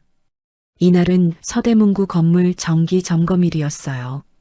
수아와 박상태는 층마다 올라가며 복도 상태를 확인했습니다. 조명이 나간 곳이 있었어요. 수아가 직접 메모했죠. 3층 복도 창틀에 실리콘이 벌어진 부분도 확인했습니다. 이건 이번 주 안에 수리 요청 드릴게요. 네. 제가 업체 연락하겠습니다. 2 사람의 대화가 짧고 명확했어요. 일이 돌아가고 있었습니다. 수아는 창가에 서서 잠깐 바깥을 내려다봤어요. 골목이 조용하게 뻗어 있었습니다. 2달 전에 처음 이 창가에 섰을 때와 같은 자리였지만 지금 서 있는 자세가 달랐죠. 그때는 창틀에 손을 얹고 어머니를 생각하며 서 있었습니다. 지금은 클립보드를 들고 다음 점검 항목을 확인하며 서 있었어요. 어머니가 말했던 것처럼 이 복도에 서게 된 거였습니다. 수아는 창밖을 한 번 더 바라봤어요. 파란 하늘이 맑게 펼쳐져 있었죠. 바람이 없는 날이었습니다. 햇살이 복도 바닥에 길게 드리워져 있었어요. 점검을 마치고 1층으로 내려오는 동안 세입자 한 명이 복도에서 마주쳤습니다. 4년째 들어와 있는 작은 디자인 사무실의 대표였어요. 건물주 오셨어요? 어머니 대신 오신 건가요? 네. 제가 이번에 인수했어요. 잘 부탁드립니다. 어머니 분이 많이 편하게 해주셨는데 건물이 조용하고 좋았거든요. 저도 그렇게 하겠습니다. 세입자는 고개를 한번 깊이 숙이고 돌아갔습니다. 수아는 그 뒷모습을 잠깐 바라봤어요. 어머니가 이 사람들에게 어떤 건물주였는지가 전해지는 것 같았죠. 말이 아니라 오랫동안 쌓인 신뢰의 무게였습니다. 수아는 그 무게를 넘겨받은 거였어요. 그것이 가볍지 않다는 걸 알고 있었습니다. 가볍지 않아서 오히려 더 똑바로 들고 싶었죠. 건물 밖으로 나오자 가을 햇살이 얼굴에 내려앉았습니다. 수아는 클립보드를 가슴에 안고 잠깐 눈을 감았어요. 소독약 냄새도 국화향도 없었습니다. 그냥 맑은 공기였어요. 평범하고 조용한 오전이었죠. 수아는 그 공기를 한번 깊게 들이마셨습니다. 그리고 다음 건물로 발걸음을 옮겼어요. 같은 날 오후였습니다. 서울 도심의 한 부동산 중개사무소 안에 강민준과 오지연이 나란히 앉아 있었어요. 두 사람 앞에 매물 목록 서류가 펼쳐져 있었습니다. 민준은 이혼 직후부터 오지연과 함께 사업을 준비하고 있었어요. 두 사람이 함께 운영할 컨설팅 사무소를 차릴 계획이었죠. 보증금과 월세를 감당할 수 있는 규모의 사무용 건물을 찾고 있었습니다. 조건은 단순했어요. 마포구나 서대문구 인근 소규모 사무용 건물, 월세 200만 원 이하. 그런데 2달째 적당한 곳을 찾지 못하고 있었죠. 이것도 조건이 안 맞네요. 월세가 너무 높아요. 중개사가 난처한 표정으로 서류를 넘겼습니다. 요즘 마포 쪽은 워낙 수요가 많아서요. 괜찮은 건물은 금방 나가거든요. 민준이 미간을 찌푸렸어요. 저번에 보여준 서대문 쪽 건물은요. 그건 왜 안 된다고 했죠. 그건 건물주 쪽에서 업종 제한을 걸었어요. 컨설팅 업종은 안 된다고 하셔서요. 오지연이 팔짱을 끼며 혀를 찼습니다. 요즘 건물주들이 왜 이렇게 까다로운 거야? 돈 받으면 되는 거잖아. 중개사가 조심스럽게 말을 이었어요. 워낙 세입자 관리를 까다롭게 하시는 건물주들이 있어서요. 특히 오래된 건물들은요. 민준이 서류를 탁자 위에 내려놓았습니다. 이거 말고 다른 데 없어요. 비슷한 조건으로. 한 군데 더 있긴 한데요. 중개사가 서랍에서 다른 서류를 꺼냈어요. 서대문구 쪽 소규모 사무용 건물인데요. 관리 상태가 좋고 세입자들도 오래 있어요. 공실이 하나 났거든요. 민준이 서류를 집어들었습니다. 위치를 확인했어요. 여기는 월세가 얼마예요? 180만 원이에요. 조건도 깔끔하고요. 오지연이 옆에서 서류를 들여다봤습니다. 여기 괜찮아 보이는데 한번 보러 가자. 민준이 중개사를 바라봤어요. 지금 바로 볼 수 있어요? 건물주한테 연락해 볼게요. 잠깐만요.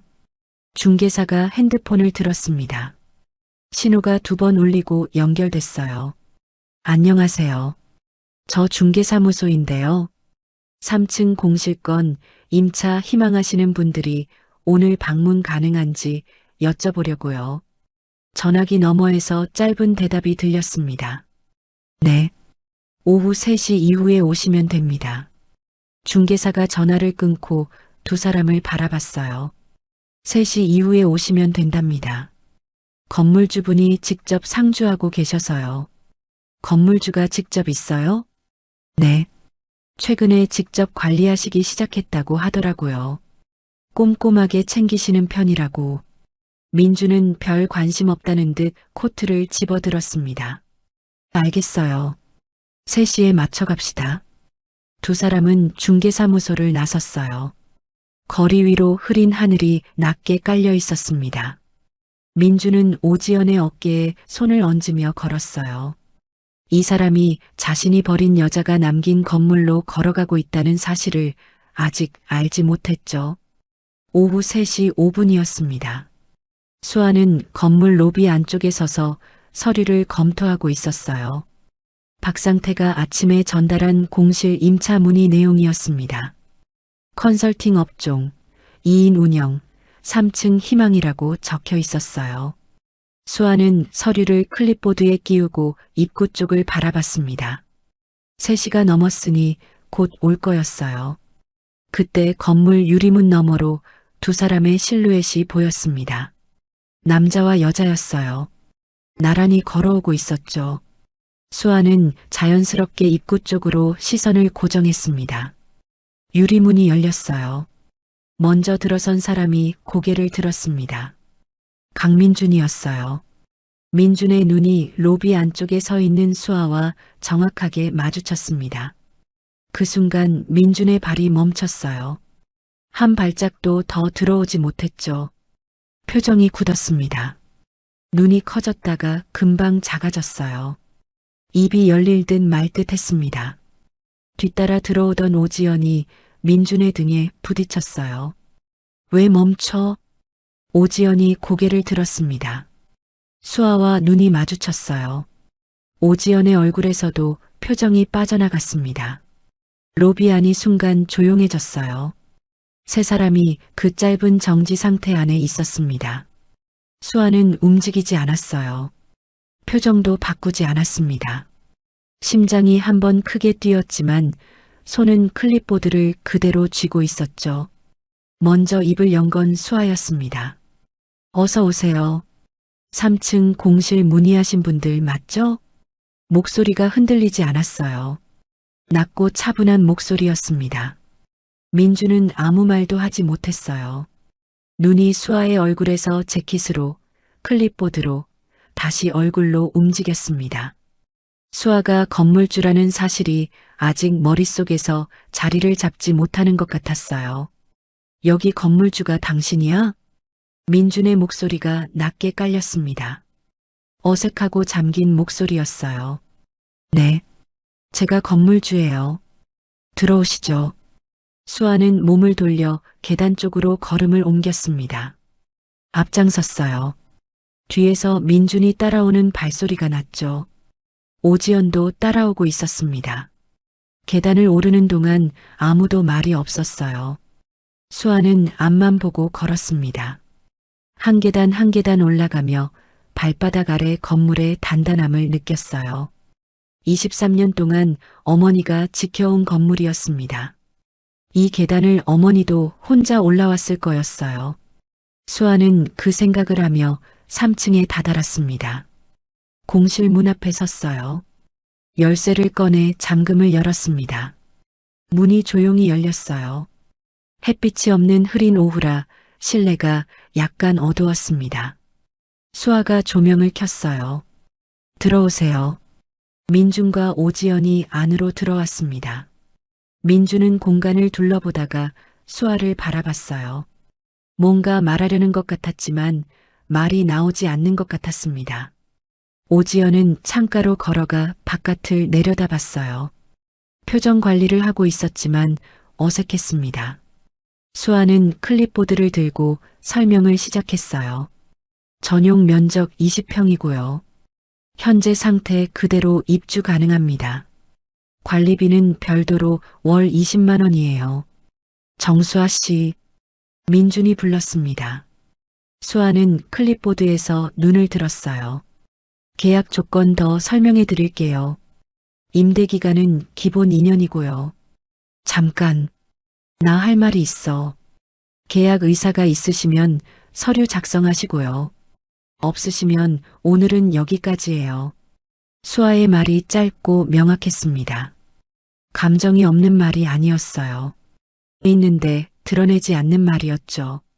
민준이 한 발짝 수아 쪽으로 가까이 왔습니다. 여기가 당신 건물이라고. 이게 어떻게 된 거야? 제 어머니가 남기신 건물이에요. 어머니가? 어떻게 어머니가 이런 건물을? 그건 제가 설명드릴 필요가 없고요. 수아는 민준의 시선을 정면으로 받으며 말했습니다. 눈을 피하지 않았어요.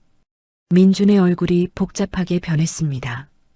당황한 것도, 부끄러운 것도, 뭔가를 계산하는 것도 한꺼번에 섞인 표정이었어요. 그 표정을 보면서 수아는 아무것도 느끼지 않으려 했습니다. 하지만 느꼈어요. 이 사람이 지금 처음으로 수아를 제대로 보고 있다는 걸, 너무 늦었다는 것도. 계약하실 건가요? 오늘 결정이 어려우시면 연락처 남겨두시고 가셔도 됩니다. 수아는 클립보드를 민준 쪽으로 내밀었습니다. 연락처 기재란이 펼쳐져 있었어요. 민준은 그 클립보드를 내려다봤습니다. 한참 동안 아무 말도 하지 않았어요. 민준은 클립보드를 받아들지 않았습니다. 연락처 기재란을 내려다보다가 고개를 들었어요. 정수아 씨, 나 잠깐 얘기 좀 하자. 계약 관련 말씀이시면 들을게요. 그게 아니라 계약 외의 용건이시면 오늘은 어렵습니다. 수아의 목소리는 낮고 조용했어요. 높지도 않았고 떨리지도 않았습니다. 그 조용함이 오히려 민준의 말을 막는 것 같았죠. 오지연이 창가에서 돌아섰습니다. 일단 계약 조건 좀 더 들어봐요. 저희가 알아봐야 할 게 있으니까. 수아는 오지연 쪽을 바라봤어요. 표정이 달라지지 않았습니다. 보증금은 2천만 원이고요. 월세 180만 원, 관리비 별도 20만 원입니다. 임대기간 기본 2년. 업종은 컨설팅으로 확인했고요. 수아는 클립보드를 들고 항목을 짚어가며 설명했어요. 담담하고 정확했습니다. 마치 오늘 처음 만난 사람들에게 하는 것처럼요. 민주는 그 모습을 바라보다가 입술을 한번 깨물었습니다. 조건은 알겠어. 근데 정수아 씨. 네. 나 진짜 할 말이 있어. 잠깐만. 민준의 목소리가 낮아졌어요. 오지연이 그 목소리를 듣고 미간을 찌푸렸지만 아무 말도 하지 않았습니다. 수아는 민준을 바라봤어요. 뭔가를 기대하는 눈이 아니었습니다. 그냥 바라보고 있었어요. 미안해. 민준이 말했습니다. 짧고 낮은 말이었어요. 빈수 앞에서 그런 거, 그건 내가 잘못한 거야. 공실 안이 조용했습니다. 오지연의 표정이 굳었어요. 수아는 민준의 말을 듣고 나서 한 박자 쉬었습니다. 그 침묵이 길지 않았어요. 그 얘기는 오늘 여기서 할 얘기가 아닌 것 같아요. 정수아 씨, 저는 지금 임대인으로 여기 있는 거고요. 두 분은 임차 희망인으로 오신 거예요. 그 외의 관계는 지금 이 자리에서는 없어요. 수아의 말이 또렷하게 공실 안을 울렸습니다. 민준이 눈을 감았다가 떴어요. 뭔가를 더 말하려는 것 같았지만 수아의 표정 앞에서 말이 나오지 않는 것 같았습니다. 오지연이 민준의 팔꿈치를 가볍게 쳤어요. 계약 얘기나 해. 오지연 씨. 뭐? 민준이 오지연을 바라봤습니다. 두 사람 사이에 잠깐 눈빛이 오갔어요. 수아는 그 모습을 바라보면서 아무 말도 하지 않았습니다. 이 두 사람이 지금 어떤 상태인지 굳이 알 필요가 없었어요. 계약 의사 있으시면 서류 준비해 드릴게요. 없으시면 다음 희망분께 공실 안내하겠습니다. 수아가 다시 말했어요. 민준이 수아를 바라봤습니다. 여기 계약할게. 민준 씨. 오지연이 낮게 불렀어요. 여기가 조건도 맞고 관리도 잘 돼 있잖아. 계약하자. 민준의 목소리는 조용했지만 그 안에 다른 것이 섞여 있었습니다.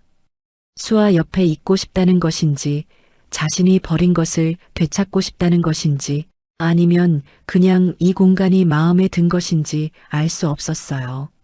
수아는 그 이유가 무엇이든 상관없었습니다. 계약 진행하시겠으면 서류 작성해 드릴게요. 신분증 지참하셔서 다음 주 중으로 방문해 주세요. 오늘은 안 돼요? 서류 준비가 필요해서요. 정확하게 진행하려면 절차대로 하는 게 맞아요. 수아는 클립보드에서 안내 메모지를 떼어 민준 쪽에 내밀었습니다. 방문 일정과 필요 서류가 적혀 있었어요. 민준이 그것을 받아들었습니다. 손가락 끝이 잠깐 닿았어요. 수아는 아무렇지 않게 손을 거뒀죠. 2년 전에 당신이 나한테 종이를 건넸는데, 민준이 낮게 말했습니다. 수아는 그 말이 무슨 뜻인지 알았어요. 빈소 앞에서 이혼 서류를 던졌던 것을 말하는 거였죠. 네. 이제 당신이 나한테 종이를 주는구나. 수아는 민준을 바라봤습니다. 그리고 짧게 말했어요. 이제 당신이 필요 없어요. 그 말이 공실 안에서 조용하게 울렸습니다. 민준의 표정에서 무언가가 흘러내렸어요. 핵심 대사가 돌아온 순간이었습니다. 처음엔 민준이 수아에게 던진 말이었는데 지금은 수아가 민준에게 돌려주는 말이었죠. 같은 말이었지만 전혀 다른 무게였어요. 민준은 아무 말도 하지 못했습니다. 수아는 공실 문을 열었어요. 필요한 것 더 확인하실 게 있으면 말씀해 주세요. 없으시면 저는 먼저 내려가겠습니다. 그리고 문 밖으로 나섰습니다. 수아가 공실 문을 나서는 것과 거의 동시에 민준이 따라 나왔습니다. 오지연은 공실 안에 그대로 있었어요. 민준이 복도에서 수아를 불렀습니다. 정수아 씨. 수아는 멈추지 않았어요. 엘리베이터 앞에서 버튼을 눌렀습니다. 버튼에 불이 들어왔어요. 정수아 씨. 잠깐만. 민준이 복도를 빠르게 걸어왔습니다. 수아는 엘리베이터 문이 열리기를 기다렸어요. 앞을 보고 있었습니다. 민준이 수아의 옆에 섰어요. 나 할 말이 있어. 아까 자리에서는 못한 말. 지금도 어렵습니다. 그냥 들어줘. 잠깐만. 수아는 대답하지 않았습니다. 엘리베이터 숫자가 천천히 올라오고 있었어요. 2층, 3층. 민준이 입을 열었습니다. 내가 잘못했어. 빈소 앞에서 그런 거. 그것뿐만 아니라 결혼하는 동안 내내. 다 잘못한 거 알아. 수아는 아무 말도 하지 않았어요. 복도 형광등이 차갑게 두 사람을 비추고 있었습니다. 나 지금 많이 힘들어. 사업도 잘 안 되고 있고 오지연이랑도 자꾸 틀어지고 있고. 수아는 그 말을 들으며 엘리베이터 문을 바라봤습니다. 민준이 왜 이 말을 하는지 알았어요. 힘드니까 돌아오고 싶은 거였죠. 잃고 나서야 아는 거였습니다. 수아는 그것이 사랑이 아니라는 것도 알았어요. 당신이 힘든 건 저한테 할 얘기가 아니에요. 정수아 씨, 민준 씨. 수아가 처음으로 이름을 불렀습니다. 낮고 조용한 목소리였어요. 저한테 미안하다는 말 하러 온 거 알아요. 그런데 그 말이 저한테 필요한 말이 아니에요. 저는 이미 다 정리됐어요. 다 정리됐다고. 네. 어떻게 정리가 돼? 우리가 2년을 같이 살았는데. 같이 산 건 맞아요. 근데 함께 산 건 아니었어요. 그 한마디가 복도 안에서 조용하게 울렸습니다. 민준의 얼굴이 굳었어요. 반박할 말이 없는 사람의 얼굴이었습니다. 엘리베이터 문이 열렸어요. 수아는 안으로 들어섰습니다. 몸을 돌려 닫힌 버튼에 손을 올렸어요. 민준이 문이 닫히기 전에 말했습니다. 나 다시 시작할 수 있어. 우리. 수아는 민준을 바라봤어요. 2년 전 결혼식 날 단상에 서 있던 얼굴이 잠깐 겹쳤다가 사라졌습니다. 민준 씨, 저는 괜찮아요. 수아가 말했어요. 저를 걱정하지 않아도 돼요. 저 잘 살 거예요. 엘리베이터 문이 천천히 닫혔습니다. 민준의 얼굴이 문 사이로 점점 좁아졌어요. 마지막으로 보인 건 민준의 눈이었습니다. 그 눈에 처음으로 뭔가가 고여 있었어요. 하지만 수아는 그것을 오래 보지 않았습니다. 문이 완전히 닫혔어요. 엘리베이터가 아래로 내려가기 시작했습니다. 수아는 엘리베이터 벽에 등을 기댔어요. 눈을 한번 감았다가 떴습니다. 손이 차갑지 않았어요. 심장이 안정적으로 뛰고 있었습니다. 어머니가 말했던 게 떠올랐어요. 넌 괜찮아질 거야. 엄마가 알아. 그 말이 지금 이 엘리베이터 안에서 조용하게 울렸습니다. 수아는 입술을 한번 지그시 눌렀어요. 괜찮았습니다. 정말로 괜찮았죠. 엘리베이터가 1층에 닿았어요. 문이 열렸습니다. 수아는 걸음을 내디뎠어요. 건물 밖으로 나서자 흐린 하늘이 머리 위에 낮게 깔려 있었습니다. 그래도 어둡지는 않았어요. 빛이 구름 사이로 고르게 퍼져 있었죠. 수아는 건물 정면을 한번 올려다봤습니다. 3층 창문이 보였어요. 민준이 아직 저 안에 있을 거였습니다. 수아는 그쪽을 오래 보지 않았어요. 발걸음을 돌렸습니다. 갈 곳이 있었으니까요. 그날 저녁 수아는 납골당을 찾았습니다. 건물에서 나와 바로 왔어요. 다른 곳에 먼저 가고 싶지 않았죠. 납골당 안은 조용했습니다. 다른 방문객이 없었어요. 수아 혼자였죠. 이순자의 위패 앞에 흰 국화 한 송이가 놓여 있었습니다. 지난번에 수아가 꽂아두고 간 거였어요. 아직 시들지 않았죠. 수아는 위패 앞에 조용히 앉았습니다. 가방에서 파란 통장 수첩을 꺼냈어요. 두 손 위에 올려놓았습니다. 달코해진 표지가 손바닥에 익숙하게 닿았어요. 엄마. 수아가 작게 불렀습니다. 납골당 안의 고요한 공기가 그 목소리를 조용히 받았어요. 오늘 민준 씨 왔어요. 건물 임차하러. 수아는 말을 이어갔습니다. 엄마가 봤으면 어떤 표정 지었을지 궁금하다. 위패 앞에서 입가에 아주 작은 미소가 올라왔어요. 오늘 처음으로 짓는 미소였습니다. 무너지지 않았어요. 엄마. 떨지도 않았어요. 수아의 목소리가 낮게 흔들렸지만 끊기지 않았어요. 엄마가 남겨준 건물에서 엄마가 남겨준 방식으로 서 있었어요. 파란 수첩을 두 손으로 조금 더 꽉 쥐었습니다. 표지의 다른 부분이 손바닥에 거칠게 느껴졌어요. 23년 동안 어머니가 만져온 자국이었습니다. 엄마, 나 이제 괜찮아요. 수아가 말했습니다. 그 말이 스스로에게 하는 말인지 어머니에게 하는 말인지 구분이 되지 않았어요. 둘 다였겠죠. 납골당 조명이 위패 위로 부드럽게 내려앉고 있었습니다. 흰 국화가 그 빛 안에서 조용하게 빛났어요. 수아는 파란 수첩을 위패 앞에 잠깐 올려놓았습니다. 어머니 곁에 잠시 두고 싶었어요. 이 수첩이 어머니의 23년이었으니까요. 수아는 눈을 감았습니다. 납골당 안의 공기가 조용하고 고요했어요. 소독약 냄새도 국화향도 아닌 그냥 조용한 공기였습니다. 처음으로 아무것도 싸우지 않아도 되는 공기였어요. 눈을 뜨자 위패 위로 조명이 여전히 부드럽게 내려앉아 있었습니다. 수아는 파란 수첩을 다시 두 손에 들었어요. 가방 안에 조심스럽게 넣었습니다. 잘 있어요. 엄마. 자리에서 일어났어요. 무릎이 아프지 않았습니다. 발이 가벼웠죠. 납골당 문을 열고 밖으로 나왔어요. 저녁 공기가 얼굴에 닿았습니다. 차가웠지만 나쁘지 않았어요. 하늘에 별이 하나 나와 있었습니다. 구름 사이 작은 틈으로 보이는 별이었어요. 수아는 그 별을 잠깐 올려다봤습니다.